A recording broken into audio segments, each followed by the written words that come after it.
greatest of all time လို့ခေါ်ရလောက်တဲ့ legend GOAT player တွေဆိုတာနာတီးတီးမှာရှိရဗျအဲ့လိုပဲ CS မှာလည်းအဲ့လို player တွေရှိကြပါတယ် legend player တွေဆိုတာကတော့ကျွန်တော်တို့ဒါ record တစ်ခုတင်ပြီးတော့ကျွန်တော်တို့ဒါလုံးဝသူမတူအောင်လိုက်မမီနိုင်တဲ့ record တွေကျွန်တော်တို့ဒါဒီနဲ့ကျွန်တော်သတ်မှတ်ကြတယ်လို့ပြောမှာဗျဒါပေမဲ့အသက်ငယ်လေးနဲ့ baby GOAT လို့ခေါ်ခံရတဲ့ player တွေကတော့ရှိရဗျအဲ့ဒါတော့ Monesi ပဲဖြစ်ပါတယ်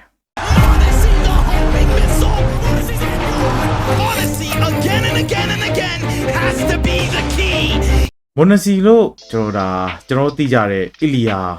Vasva coach of Sibov ဒါပေမဲ့အတန်ထွက်ကြည့်ရတော့ဆိုးတယ်ဗျာထားလိုက်ပါ Ilya လို့ပဲကျွန်တော်သုံးလိုက်ပါမယ် Ilya ရုရှားနိုင်ငံသားဖြစ်ပြီးတော့ CS အပြင်ဒူတာလေးတော်တော်လေးစော့ခဲ့တယ်လို့သိရတယ်ဗျာသူဟာအသက်6နှစ်လောက်မှာ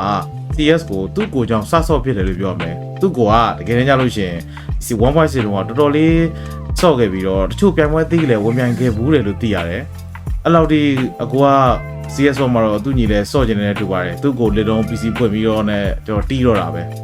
ကျွန်တော် CS ဘရိုဖြစ်နေတယ်ဆိုရင်တော့လေအဲ့လိုအကူကစပြီးတော့ကောင်တာဖြစ်တယ်မှပဲကျွန်တော်တို့ pro ဖြစ်တယ်တဲ့တူပါတယ်ရှေ့ကတောင်းလဲဒီတိုင်းပါပဲကောင်လေးကလက်စားလက်နာလည်းရှိတော့အသက်10နှစ်မှာတင် global elite rank ကိုရောက်ခဲ့တယ်73နှစ်မှာလည်း physics လို့တော်တော်လေးမြင့်မြတ်ကိုကျွန်တော်ရရှိထားရဗျ14နှစ်မှာဆိုရင်တော့ကျွန်တော် physics တချို့ပြိုင်ပွဲတွေ physics ပြိုင်ပွဲတွေမှာဝင်ပြိုင်နေခဲ့ပြီအဲ့ဒီချိန်မှာနာဗီကစပြီးတော့သတိထားမိလာတယ်ဗျအဲ့ဒါနဲ့ကျွန်တော်တို့ဒါသတိထားမိတဲ့အချိန်မှာသူ့ကိုခေါ်ယူဖို့တော့ကတော့တချို့ပြိုင်ပွဲတွေမှာအသက်အကန့်အသတ်အချက်ရှိတာကြောင့်စော့မြမှာစိတ်ပူနေခဲ့ပြီးတော့နောက်တစ်နှစ်လောက်မှကျွန်တော်ခေါ်မယ်ဆိုပြီးတော့နာဗီကရထားတယ်ဆိုပေမဲ့ Navi Junior နဲ့တပွဲဆော့ပြီးမှအဲဆုံးဖြတ်ချက်တွေအကုန်လုံးမြေလန်သွားတယ်ဗျ။ Monesi က Navi Junior မှာတော်တော်လေးလက်ဆွမ်းပြပြီးတော့နောက်ထပ် simple တယောက်ထပ်ပေါ်လာတယ်ဆိုပြီးပရိသတ်တွေကထင်ကြေးပေးခဲ့ကြတယ်ဗျ။ Sorry Rule ကလည်းကျွန်တော် off ဖြစ်နေပြီးတော့ main roster မှာကျွန်တော် simple ရှိနေတော့ Navi coach ဖြစ်တဲ့ Blake က roster မှာ6ယောက်သားခဲ့ဖို့စီစဉ်ခဲ့ပေမဲ့လည်းအဆင်မပြေခဲ့တဲ့နောက်မှာ G2 ကိုရောင်းပြီးတော့ Tier 1 level မှာကစားဖို့အခွင့်အလမ်းစဖြစ်လာတယ်လို့ပြောမှာဗျ။ January 20မှာ Monesi က Tier 1 level event ကစားခွင့်ကို G2 သင်းနဲ့စတင်ခဲ့တယ်ဗျ။အဲ့ချိန်မှာ G2 သင်းကလည်း Nico Hunter တို့နဲ့သူအသားကျဖို့ကြိုးစားနေတဲ့အချိန်ဖြစ်ပြီးတော့ Monesi ရောက်လာတဲ့အချိန်မှာလည်းထင်တယ်လို့ခီးမပေါက်ခဲ့ဘူးဗျ။အဲ့ဒါနဲ့ကျွန်တော်ရုံးကန်နေရပြီးတော့ဒါပေမဲ့ Monesi လက်ဆွဲတော့မကြသွားပါဘူး။ Monesi ဟာတခြား opera တွေနဲ့မတူတာကဘာလဲဆိုတော့တခြား opera ရဲ့ aim တွေ movement တွေ train ရတယ်ဆိုပေမဲ့ Monesi ကတော့ utility တွေနေပြမဲ့နေရတယ်အများနဲ့ကျွန်တော်သူများမသိတဲ့နေရာတွေကျွန်တော်ဒါအမြဲတမ်းရှာဖွေလေးရှိတယ်ဗျသူ့ရဲ့နာမည်ကျော်ဒီ one way smoke ဟာလည်း pro တော်တော်များများခံခဲ့ရတယ်လို့ပြောမှာဗျသူ့ရဲ့ utility တွေက counter strike ကိုတစ်ခက်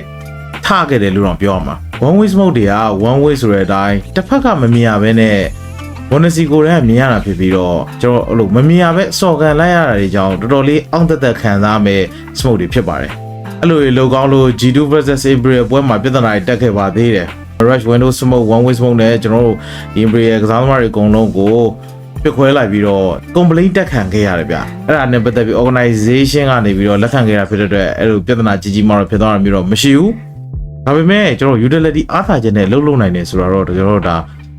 ချီးကျူးရမယ်ဗျ Monesi က smoke တခုတည်း one way လှုပ်တတ်တာမဟုတ်ပါဘူး Molotov နဲ့လည်း one way လှုပ်တတ်တာဖြစ်ပြီးတော့ face နဲ့ကျွန်တော် G2 versus face ပွဲမှာ 1v4 clash ကိုကျွန်တော် Molotov one way နဲ့အကောင်းဆုံးပဲကျွန်တော်လုပ်ပြခဲ့ရဗျသူ့ရဲ့ဒီလိုစူးစမ်းမှုတွေနဲ့ကျွန်တော်ဒါ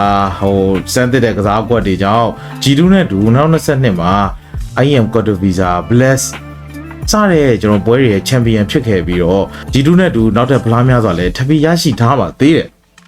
အခုတော့ Falcon အသင်းကိုပြောင်းရွှေ့သွားခဲ့တာဖြစ်ပြီးတော့ Falcon ဘာလို့ပြောင်းရွှေ့လဲဆိုတဲ့အကြောင်းအရာတွေကတော့ community ထဲမှာသူ့လောနဲ့အများကြီးပါပဲFalcon ကကျွန်တော်ပတ်စံနေအများကြီးပုံပေးပြီးတော့ခေါ်ယူခဲ့တာဖြစ်တဲ့ပြင်ဒီ Nico ဆိုရဲသူ့အကိုလိုခင်ရတဲ့ကစားသမားကြောင့်ပြောင်းသွားတယ်လို့လည်းပြောချတယ်ဗျတေချာတာကတော့ Falcon ကတော့ကျွန်တော်ဒါဒီ CS လဲကိုပတ်စံအများကြီးသုံးပြီးတော့ကျွန်တော်ဒါအသင်းအောင်မြင်မှုဂုံသိက္ခာတွေအတွက်တိဆောက်နေရလို့ပြောမှာပေါ့နော် Monesi ကနောက်ထပ် simple ဖြစ်လာမလားကျွန်တော်နောက်ထပ်ရုရှားနိုင်ငံသားချင်းတူတဲ့ဒုံနဲ့တူနှစ်ယောက်လုံးကကျွန်တော်ထိတဲ့တွေ့ဆုံမှုတွေမှာလည်းကျွန်တော်အကျိတ်နဲ့ရှိခဲ့ပြီးတော့ဘယ်သူကပိုအားသာချက်ရမလဲဆိုတာတော့ကျွန်တော်ဆက်လက်စောင့်ကြည့်ရမှာဖြစ်ပါတယ်ကဲဒါကတော့ Monesi အကြောင်းချင်းကြုံပဲဖြစ်ပါတယ်နောက်ထပ်လည်း ကျွန်တော်ဒါတောင်းဆိုချင်တဲ့ကစားသမားတွေရှိရင်တော့ထပ်ပြီးတော့ comment မှာရေးသွားပေးခဲ့ပါဦးခင်ဗျာအားလုံးပဲကျေးဇူးတင်ပါတယ်